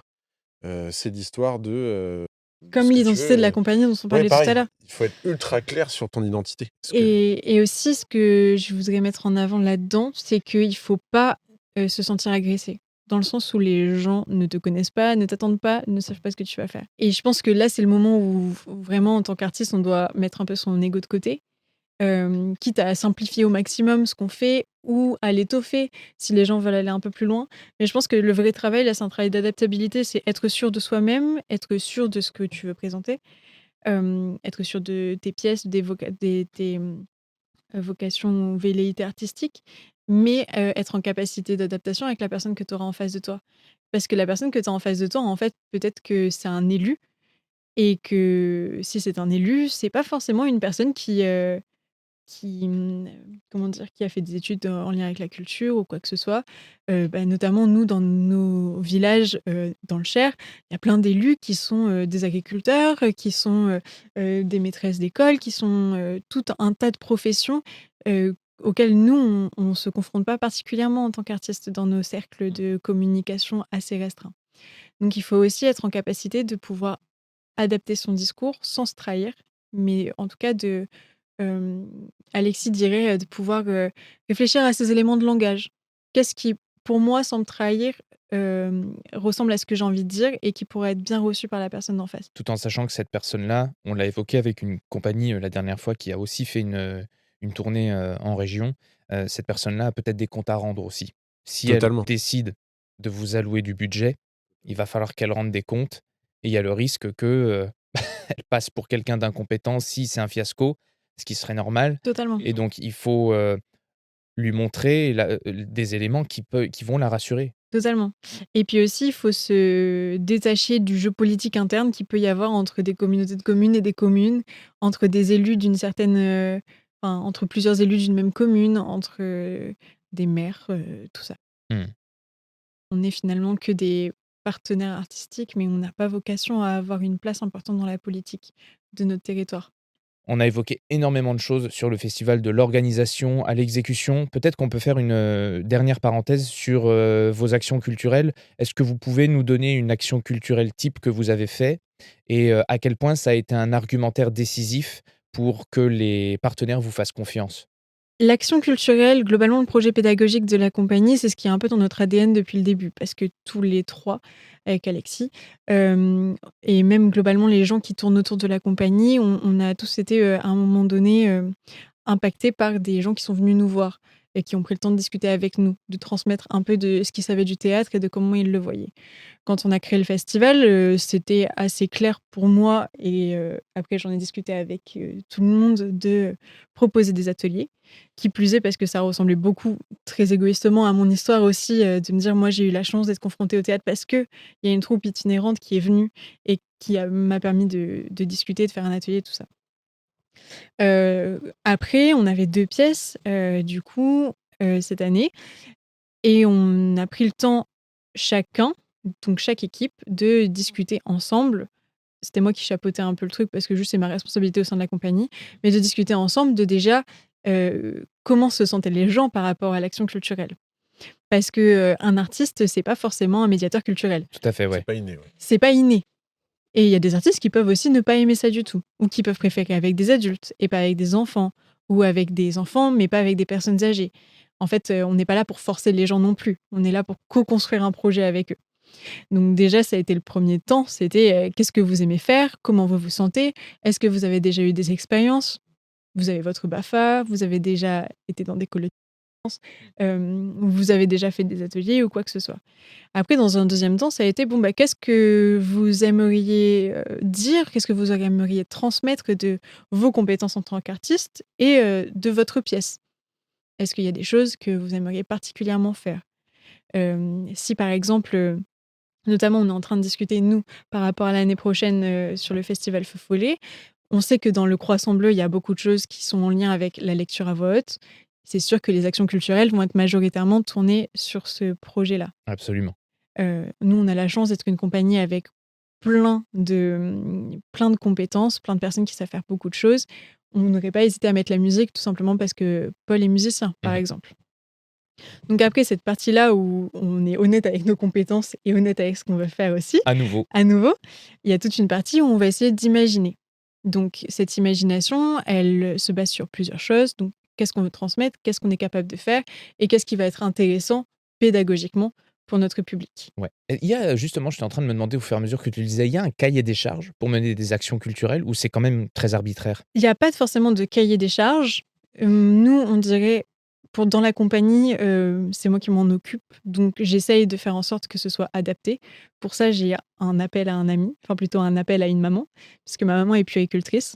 Et Mmh. donc, très régulièrement, je l'appelle pour lui dire, bon, bah voilà, là, on va faire un atelier avec des 4 ans, 4-5 ans. Et voilà ce que j'ai prévu. Qu'est-ce que t'en penses? Est-ce que tu penses qu'ils sont trop pitchouns pour faire ce genre de choses ou pas? Et donc ça, c'est beaucoup de discussions. J'ai la chance d'avoir travaillé dans un théâtre aux relations publiques, action culturelle, donc je me suis aussi beaucoup pas mal inspirée de ça. Et donc à partir de là, ce que je fais avec les artistes, c'est qu'on crée des scénarios d'action culturelle. Donc dans ces scénarios d'action culturelle, il y a une trame d'une histoire avec les bullet points, donc les points importants de qu'est-ce qu'on veut faire passer, qu'est-ce qui sont importants. Et nous, on arrive avec ça. Sachant que ça se passe jamais comme prévu. Sachant que ça se passe jamais comme prévu. D'accord. Et une fois qu'on arrive avec ça, on va voir les maîtresses, les maîtres, les professeurs, les responsables si c'est des associations, ou toute personne qui va nous encadrer et on leur dit: «Bon, bah, voilà, ça, c'est nous ce qu'on propose. Est-ce que vous, dans votre classe, dans votre groupe, vous avez des choses, des besoins précis, des choses à nous dire sur certains élèves? Est-ce que vous travaillez quelque chose en classe que vous avez envie qu'on discute?» Notamment, on a fait une action culturelle où il y a une maîtresse qui nous dit: «Voilà, nous, on a un vrai souci de bienveillance dans cette classe, c'est très compliqué. Est-ce qu'on peut en discuter?» Parce qu'en fait, nous, on arrive avec notre bagage d'artiste et effectivement, on met en place un projet pédagogique qui se veut extrêmement sérieux, mais on arrive de manière ponctuelle. Donc les élèves, on les connaît sur les 2 heures où on les a ou sur la semaine, mais je veux dire, c'est rien comparé à des personnes qui travaillent toute l'année avec eux. Donc forcément, on a ce dialogue-là avec les professeurs. Les gens qui participent se familiarisent avec nos pièces, donc c'est aussi un moyen de les emmener, de les tirer dans notre univers aussi. Et donc, ce qui a beaucoup fonctionné, on a fait des escape games théâtraux. Donc, on l'a fait avec la chasse aux dinosaures, notamment pour Jamais 212. Puisqu'il y a un dinosaure dans cette pièce, je Puisqu'il y a un précise. dinosaure dans cette pièce, effectivement. Très, très dangereux. Extrêmement dangereux. Et donc là, ça fonctionne comme un escape game si vous y avez déjà joué. Et pour arriver jusqu'à la fin et arriver à la victoire, on va dire, il faut passer des étapes et chaque étape est un mini atelier de théâtre Et donc, il faut valider cette étape-là C'est ça. pour avancer dans C'est le... ça. en termes de groupe. Donc c'est ça, vous avez scénarisé finalement plusieurs types d'activités en fonction des besoins du lieu et de vos compétences Mmh. pour proposer des activités culturelles majoritairement à des enfants, si j'ai bien compris, Cette cette année, année. majoritairement à des enfants, parce qu'on Ouais. a travaillé plutôt avec des primaires et des centres de loisirs. Mhm. Mais on a déjà fait des actions culturelles avec des lycéens. Et non, en fait, pendant le festival, il y avait aussi des adultes qui ont fait des ateliers, mais plutôt Oui, des oui. ateliers d'écriture. Hmm, Oui, oui. Très intéressant. On a fait une vingtaine d'ateliers. Je pense qu'il y avait 4-5 ateliers avec adultes et une quinzaine Hmm. d'ateliers avec enfants. Aussi, tu vois, on parlait de s'adapter. Notre première action culturelle, c'était donc avec le musée du Louvre. Ouais. Collège, troisième et seconde, tu vois. Et des gosses pas que intéressés. Et au fur et à mesure de l'action, on réfléchissait à chaque fois, on adaptait, tu vois, pour que essayer de les captiver, de leur parler de telle œuvre, essayer aussi de les aider dans telle problématique qu'ils avaient en termes scolaires. C'est-à-dire qu'ils avaient, par exemple, le brevet à la fin de l'année. On a essayé de faire une journée sur l'écriture d'invention. Comment être créatif, tu vois. Pas avoir peur de se lancer, machin. Et on a remarqué au fur et à mesure qu'ils aimaient bien quand il y avait de la compète. D'accord. Et l'escape game théâtral est venu justement de ça. On se disait: «Mais comment faire pour qu'ils se plongent dans l'exo?» Parce que tu vois, tu es avec des gosses de 14-15 ans, tu as le regard de l'autre qui est très, très fort, c'est assez dur de les emmener dans des exos de théâtre que nous, on apprécie en tant que comédiens, mais où il faut un certain lâcher prise, ou au moins avoir envie d'essayer et de pas avoir peur de faire des trucs, Et de se rigolos, quoi. sentir en Oui, sécurité aussi. oui, on le fait par sécurité, Et puis donc en on le fait fait par choix aussi. Eux, ils sont et on là, ils voulait ont les été mettre, dans ce emmenés. truc-là où ils décidaient de se mettre à fond dedans et en fait, l'escape game théâtral est venu de là, sur la fin de l'action culturelle, on s'est dit: «OK, bon cette séance-là, on va pas faire une séance où on leur apprend quelque chose, où on leur tente des exos.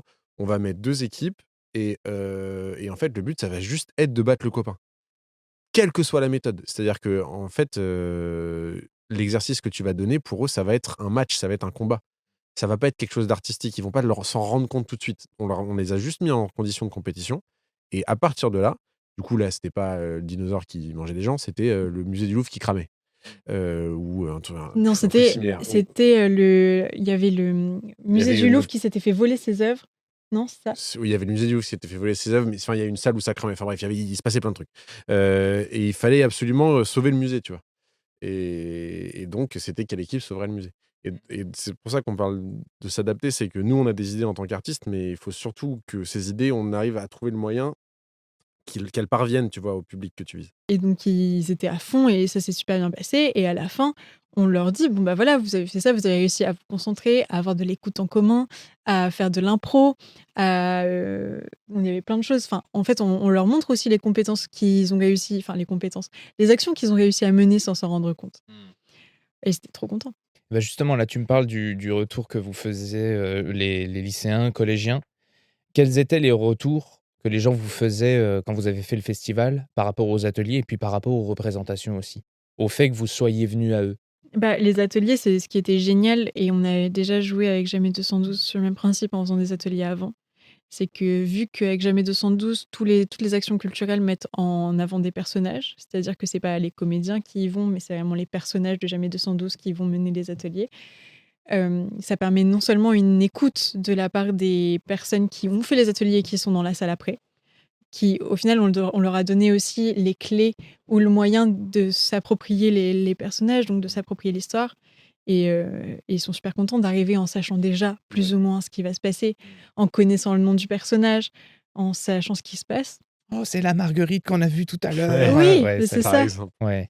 par exemple. En fait, on leur donne un moyen d'être proche de nous, d'une certaine manière et ce que le théâtre rend extrêmement difficile, en fait, globalement sans les Oui, de ateliers. par sa convention De par qui sa est, ce qui convention. se passe sur scène, le public. Totalement. Et s'il y a pas un bord scène après ou un échange, au moment de boire un coup ensemble, par exemple, Mmh. pour échanger, pour discuter, oui, je peux comprendre que ça fait un peu, on vient, on consomme et on repart. Bah non, nous, C'est par ça. définition, si on fait du théâtre enfin, je sais que à vous et à nous, à nos 2 compagnies, nos valeurs sont alignées, c'est pour qu'il y ait ce moment d'échange-là après ou même avant, Mmh. parce que c'est ce qui fait que humainement, ça devient des expériences très, très enrichissantes. Exactement et puis c'est aussi une manière de montrer aussi ce que c'est comme métier. C'est-à-dire que nous, quand on va faire des actions culturelles, on explique, ils expliquent ce que c'est qu'être comédien, ce que c'est qu'être auteur, ce que c'est que que être technicien, parce qu'on a aussi nos techniciens qui font des actions culturelles aussi. Ça nous arrive de montrer le décor, comment ça fonctionne et tout ça. Donc c'est aussi une manière de ouais, pas promouvoir, mais de montrer qu'être comédien, c'est un métier qui existe vraiment. Mmh. Donc il y En a tout fait, ça. finalement, tu finis par perpétuer un peu, tu le disais tout à l'heure, ta propre histoire. Mmh. Ouais. Tu fais en sorte d'aller à la rencontre des gens pour pouvoir créer des vocations aussi peut-être éventuellement, ou pour mettre en contact avec cet art qui peut paraître parfois un peu distant ou avec lequel on est rarement mis en contact Mmh. quand on est jeune et qu'on grandit, à la campagne. Ouais, et puis qui est souvent fantasmé aussi. Mmh. À fond. Mais il y a dans le festival, il y avait aussi à la fin des représentations, enfin des éditions, on organisait un verre Mmh. avec une association locale, une buvette et on a mis un point d'honneur à être là pour discuter avec les gens aussi à chaque fois. Qu'est-ce qu'ils vous disaient justement pendant ces moments-là? J'ai «Merci rien d'être compris. venu». «J'ai rien compris». Non. D'accord. Non, alors déjà, si on repart des enfants, parce que Jamais 212, c'est familial et les actions étaient menées auprès d'enfants, donc forcément, c'était eux qui venaient nous voir en premier. Ils étaient trop contents. On a eu nos premières signatures d'autographes. Ça, c'était trop mignon. C'est vrai. Et les parents, voilà, c'est plus, je parle de la pièce, mais les adultes étaient très contents aussi d'avoir pu assister à une pièce qui était aussi bien pour les enfants que pour les parents, tu vois. Donc on avait des retours hyper positifs, aussi dans la mesure où notre territoire, il y a beaucoup de pièces qui se jouent qui sont, comme je t'ai dit, des vaudevilles ou des classiques menés par des troupes amateurs. Ils nous remerciaient simplement de participer à cette diversité dans la proposition artistique auquel ils avaient accès. Même, je pense à aussi l'autre pièce, Voyage d'un assassin, qui était produit par, la compagnie de l'expédition. C'est une pièce où tu as un comédien qui est en scène pendant 1h10, qui parle de la mort, de son rapport à la mort. Donc c'est un assassin qui rentre chez lui, qui essaie de retrouver sa sœur. C'est pas très, très marrant, tu vois? Il y a pas beaucoup d'action en tant que telle, parce que c'est surtout un gars qui réfléchit à ce qu'a été sa vie. Tu accroches pas. Mais en attendant, tu as une proposition artistique assumée et menée par des pros, encore une fois. Et donc ça, pour le coup, ça a été reçu, très positivement. Et voilà, principalement, je dirais, les gens disent: merci de prendre le temps de cet atelier au préalable». Ça, ils sentent vraiment, le plus l'apport que c'est, le vrai bonus, mais le goût de ce bonus-là, ils l'apprécient beaucoup. Bah, c'est un investissement Et envers, la commune, envers les gens qui en font partie. et beh Et on a eu des parents, enfin moi je sais qu'Alexis il a donné des ateliers aussi et donc il est metteur en scène sur Jamais 212 et une fois, il y a des parents qui sont venus le voir en disant: «Ah mais c'est vous Alexis, mais c'est pour vous qu'on est venu voir la pièce» parce que juste l'enfant était en atelier avec lui une semaine avant et qu'il avait traîné ses parents pour venir voir ouais, Jamais 212 et qu'Alexis est pas sur scène donc c'est ça aussi, c'est créer un lien avec les élèves, Ça vous a donné la sensation, en faisant le festival et en rencontrant les gens, que ça vous accordait quasiment automatiquement un créneau pour les années suivantes? je sais Pas pas. forcément, rien n'est acquis, mais en Ouais. tout cas, c'est une expérience qui nous a permis de connaître un peu plus les besoins de notre territoire aussi. Parce que nous, on arrive avec nos idées préconçues, mais en fait, chaque village a sa particularité, a sa population, a ses propositions. Et aussi, ça nous a permis de savoir que nous, on aimait bien ça, faire des festivals. Donc en fait, ce qui nous permet aussi de se dire que l'année prochaine, sur l'édition 2025, on va peut-être retourner dans des endroits où on a déjà été, mais ce se trouve, on va aussi être dans des villages dans lesquels on n'a pas joué. Est-ce que vous pourriez du coup, parce que là on a vraiment balayé, l'ensemble du festival, si vous aviez, des points d'attention à donner à des gens qui voudraient se lancer dans le même genre d'aventure qui est de, programmer sa propre pièce, à quoi vous leur diriez de faire attention? Parce que moi j'ai presque envie de vous demander, voilà, si vous deviez le refaire, à quoi vous feriez attention? Vous en avez parlé du coup, de bien prendre le temps d'organiser tout ça en amont. Mais là vous avez comme c'était la première fois, vous avez acquis tellement d'expérience qu'en fait il y a 16 sujets différents à aborder sur lesquels l'an prochain vous allez faire les choses différemment. Mais s'il y a un conseil que vous donneriez à une jeune compagnie qui veut se lancer dans un feu follet bis? Je pense qu'il y a quelque chose, qui est très enfin, qui peut sembler complètement banal, mais qui est quand même important à souligner, c'est que même si vous êtes artiste, que vous êtes un jeune artiste, vous avez plein d'idéaux. Ne pensez pas que vous allez amener la culture aux gens. C'est-à-dire que les gens ont pas besoin de vous pour, avoir la culture. Vous leur proposez juste une autre manière Mmh. de du spectacle vivant ou de l'art. Mais vous êtes pas des grands messies Et les gens dans les territoires n'ont pas besoin d'être éduqués à la culture. On en a discuté avec plein de gens qu'on a rencontrés qui nous disaient: «Ah mais il y a des fois, il y a des autres, compagnies ou il y a des autres, artistes qui viennent et ils viennent nous montrer l'art, quoi». Et c'est souvent mal pris. Donc ça, faites attention, soyez humbles tout simplement. Enfin, on est surtout nous, on vient de ce genre de territoire-là aussi et je pense qu'au fond, on a tous enfin, personne ne trouve ça très agréable que quelqu'un, Ouais. vienne pour, éduquer qui que ce soit. Et après, je dirais, appelez les gens, allez voir les personnes et faites un petit tour sur, les compétences culture. Qui possède quoi? Qui a la compétence culture, c'est-à-dire qui Ah, je comprends. programme. Oui. Et donc ça, c'est encore une fois, Voilà. il faut se mettre dedans. Tu Ouais. te rends compte que c'est un bordel sans nom et Mmh. après, du coup, tu finis par démêler les trucs. Si tu veux jouer dans un musée, tu fais appel au chargé de médiation culturelle. Voilà. Voilà. Si tu veux jouer dans une commune, c'est la personne qui est occupée, qui est attachée Mais à la est-ce que culture. c'est la commune qui a la compétence culture ou est-ce que c'est la communauté de communes? Là, tu rentres dans Faut un truc. téléphoner. Il y a même un moment où on était en train de construire le festival où on faisait une sorte de jeu. C'était la devinette. On faisait des devinettes, à savoir qui était la chargée de culture de quelle communauté de communes. Je dis là parce D'accord. que c'est C'est des souvent femmes. des femmes, Enfin, ouais. nous, pour l'instant, on ne travaille qu'avec des femmes. Le conseil que je voulais donner est lié à ce que tu disais. Euh, Posez-vous la question de, de ce que vous pouvez apporter à la communauté que vous voulez intégrer. En quoi vous pouvez être utile en tant qu'artiste, en tant que collectif. Pourquoi les gens pourraient avoir besoin de vous ou pourraient envie de travailler avec vous. Si vous venez juste pour dire je suis un super artiste, j'ai une super pièce, achète-moi parce que voilà, ça marchera pas. Euh, de quoi elle parle votre pièce? De quel sujet intéressant elle parle? Qu'est-ce qu'on pourrait faire autour de ça? J'en Est-ce sais que rien vous moi. avez Est-ce un que ancrage dans votre art aussi, dans votre territoire, ouais.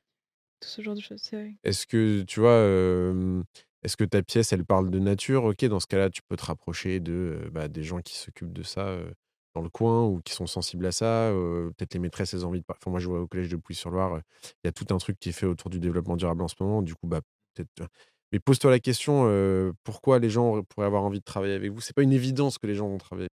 Comment nourrir leur intérêt Comment de nourrir leur manière. Ouais. intérêt? Mais parce qu'il y a toujours quelque chose à retirer d'un Ouais, geste artistique. on n'est jamais une évidence et tu as raison là-dessus aussi et c'est se dire, pouvoir se dire aussi: «Pourquoi je fais ça? Est-ce que je fais ça parce que j'ai envie de gagner plein d'argent?» Dans ce cas-là, soyez pas, Ne faites pas du théâtre. faites pas du théâtre. Mais surtout, est-ce que je fais ça parce que, j'ai envie d'être ici, parce que j'ai grandi ici? J'ai envie d'être ici parce que j'aime cet endroit? J'ai envie d'être ici parce que j'ai l'impression que ma pièce, il y a un écho? Mmh. Qu'est-ce Ouais, qui bien vous sûr. attache au lieu où vous allez proposer? Parce que bien sûr, le lieu, c'est lui qui vous choisit, mais vous choisissez aussi le lieu où vous demandez. Donc il faut Bien sûr. faut réfléchir juste, même si c'est un peu inconscient, qu'est-ce qui vous pousse à faire ce genre de choses? Et est-ce que ces activités culturelles que vous avez proposées là, vous allez pouvoir l'inscrire dans ce qui s'appelle le pass culture, qui est une sorte de plateforme sur laquelle, les organismes peuvent réserver des créneaux d'activités culturelles?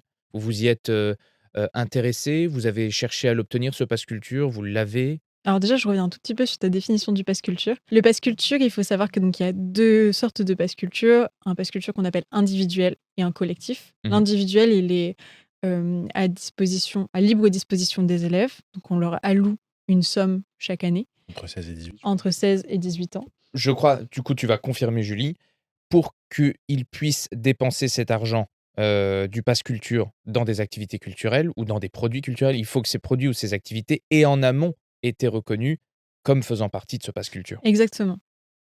OK, exactement. Et donc du coup, en parallèle de cette, part individuelle, il y a une part collective qui, elle, est donnée, directement aux établissements de la 6e à la terminale. Pour chaque élève, il y a une certaine somme. Donc collège-lycée, auprès d'une classe, tu ne gagnes pas l'argent qui correspond à l'élève. En fait, c'est l'établissement qui dispose Oui, d'un budget global et qui en fait ce qu'il veut. Si jamais l'établissement décide de mettre tout son argent sur une classe, ils font. Et il faut savoir que du coup, ce pass culture-là collectif, qui est, donc, géré par les établissements, n'est pas cumulable d'année en année. C'est-à-dire qu'à la fin de l'année, si tu as pas utilisé, je sais pas, l'équivalent du budget d'une classe de terminale, tu gardes pas l'argent. C'est-à-dire que l'argent est retiré de ton pass culture et l'année d'après, la même somme t'est allouée, pour tes activités.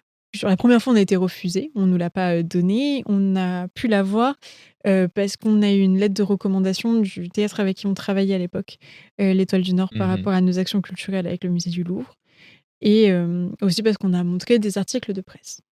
Je pense que Vous avez justifié de votre expérience, enfin de votre C'est ça. on a à les justifié notre exécuter. expérience. Le pass culture, du coup, de la manière dont c'est structuré, est une manne financière évidente que l'éducation nationale essaye de protéger par justement ce tri à l'entrée. Donc il faut faire ses preuves. Tout le monde n'a pas accès au pass culture. C'est pour Et ça qu'il y a certaines étapes pour l'avoir. exactement. Et d'ailleurs, je pense que nous, on était quand même au début de ce pass culture-là quand on l'a eu. Je pense que pour accompagner d'autres compagnies, c'est plus difficile de l'avoir à l'heure actuelle que ça ne l'était pour nous il y a 2 ans. Puisqu'il y a de plus en plus de monde qui ont compris que c'était effectivement une manne financière évidente et qui tentent d'avoir ce pass culture-là. Puisque le pass culture nous permet non seulement de rémunérer des ateliers, mais aussi de rémunérer des places pour des représentations. Donc, effectivement, quand on a des soucis de remplissage de salles, il est clair que proposer à une classe une représentation en scolaire avec une totalité prise en charge par le pass culture, ça te permet globalement de remplir ta salle. Donc effectivement, ça c'est quelque chose à prendre en compte, c'est que c'est un outil assez important, que ce soit pour la diffusion ou que ce soit pour des actions culturelles.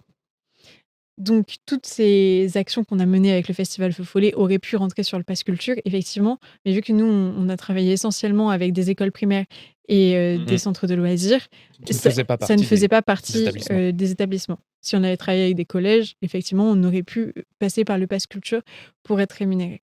C'est juste que là, nos partenaires ne s'y prêtaient pas forcément. C'est finalement un espèce de catalogue pour les établissements scolaires et ils peuvent choisir à l'intérieur de ça ce qu'ils vont vouloir montrer, à leurs élèves. Oui, Mmh. donc en fait, il y a une partie qui est cataloguée. Ouais. Donc si toi, tu es prof et que tu cherches, que tu veux faire, je sais pas, un atelier de cirque, tu peux chercher par mots-clés, trouver un atelier de cirque, rentrer en contact avec la compagnie ou la structure qui fait ça.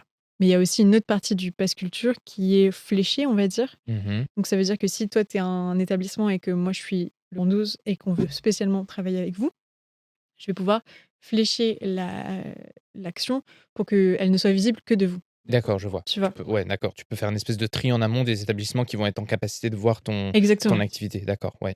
Alors, c'est pas parce que tu as pas le pass culture que tu ne peux pas en bénéficier. Typiquement, si jamais tu as un spectacle qui est super et qui pourrait intéresser des collèges-lycées, Oui, je vois. tu peux travailler, en fait, tu peux jouer dans une salle. Généralement, les salles ont le pass culture. Enfin, il y en a beaucoup qui l'ont en tout cas.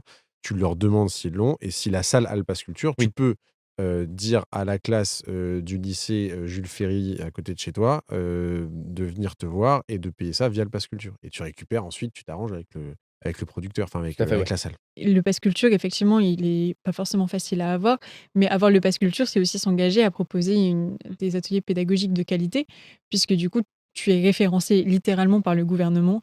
Donc, il y a quand même une certaine surveillance de ce que tu peux faire. Et puis, en plus, tu es soumis à une évaluation des professeurs, pas forcément consciente, mais en fait, ils ont tous les droits de faire des retours sur toi également auprès de la Absolument. structure. Mmh. Donc c'est aussi quelque chose à penser, c'est que si vous n'avez pas de projet pédagogique, si vous n'avez jamais fait d'action culturelle, commencez déjà par structurer. Si vous avez comme d'hab, si vous avez des gens à qui appeler pour savoir si ça peut fonctionner en collège, vous connaissez des profs, vous voulez rappeler votre ancien prof de collège ou de lycée, on ne fera pas le même type d'atelier pour un lycée hôtelier que pour un lycée général, par exemple. Il y a toute une topologie des lieux qui est hyper important et des élèves aussi à prendre en compte. Donc, vous pouvez avoir le pass culture. C'est vrai que c'est génial. Ça nous permet d'avoir accès à des financements. Ça nous permet aussi à avoir accès plus facilement au contact avec les professeurs. Et eux, on va dire, les rendre moins frileux sur le fait de nous accueillir aussi. Oui, parce qu'il y a il y a un élément sur lequel vous avez une vitrine, vous pouvez mettre tous les éléments d'information et eux, ils peuvent le consulter, de la même manière que ce serait un dossier artistique, mais là, vous avez, Totalement. presque une page produit, en fait, Mm. sur la plateforme. Ça permet plein de choses super. En revanche, ça demande quand même d'être assez sûr de soi quand on fait des ateliers Oui. et d'avoir travaillé en amont.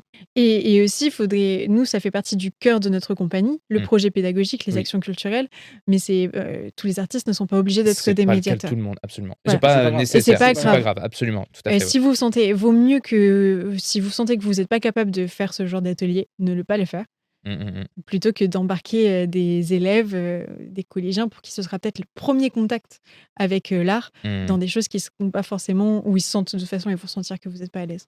Donc nous, c'est notre cœur de compagnie, mais si c'est pas le vôtre, c'est pas grave non plus, quoi.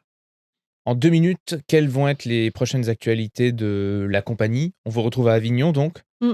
Festival d'Avignon, Quel théâtre ce théâtre du sera? Grand Pavois, 18h50 avec la pièce Jamais 212, l'histoire de la première déclaration d'amour. Très bien. Et après en 2024, Et après puis en 2025 2025 surtout avec la 2e édition du festival Feu Follet donc? Oui, Ouais. 2025, la 2e édition du festival Feu Follet qui accueillera une pièce de la compagnie qui s'appelle Après les cerises et qui accueillera également la compagnie du Croissant Bleu, pour, Le Petit Prince. Voilà, Une compagnie qu'on connaît bien. une compagnie qu'on connaît bien, avec qui on a hâte de travailler.